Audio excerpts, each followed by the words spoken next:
London, March 11. AP, West Ham captain Mark Noble grappled a pitch invader to the ground and the struggling English Premier League club's owners were forced to flee their seats to escape protests during a loss to Burnley. Lax security allowed two more fans to come on the field at the Olympic Stadium yesterday before being led away by West Ham defender James Collins. Burnley forward Ashley Barnes also tripped another pitch invader, while a supporter was able to pick up the corner flag and plant it in the center circle. In addition to 4 separate pitch intrusions by supporters, police said they received 2 allegations of assault on an afternoon when frustrations about West Ham's plight boiled over.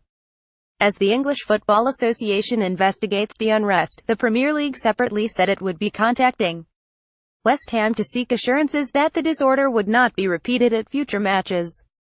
West Ham called an emergency meeting with the publicly owned stadium's operators and said it was committed to taking decisive and appropriate action against the perpetrators. As West Ham scraps to stay in the Premier League, sitting 3 points above the relegation zone, resentment has grown over the decision to uproot from the Upton Park home of 112 years to Olympic Stadium in 2016. Hundreds of fans congregated beneath the director's box to chant, "Sack the board," which includes co-owners David Gold and David Sullivan. Some supporters made a throat-slitting gesture while missiles were seen being thrown in the direction of the executive seats. The first pitch invasion came moments after Ashley Barnes gave Burnley the lead in the 66th minute. A man ran onto the pitch from the home end, with no stewards on hand to remove the fan, and enraged Noble grabbed him and threw him to the floor. After Chris Wood put Burnley 2-0 up, another fan picked up the corner flag, marched to the center circle and planted it in the ground. There is no place at any level of the game for what happened at the London Stadium, the Premier League said.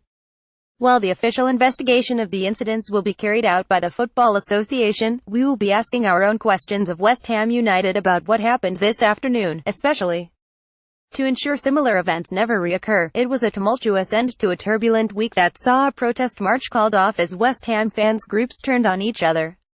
What we need is the club, supporters, players, everyone, is to pull together, West Ham manager David Moyes said. All I ask for is that everybody sticks together and we try to get ourselves enough points to make sure we're a Premier League team next season, he added.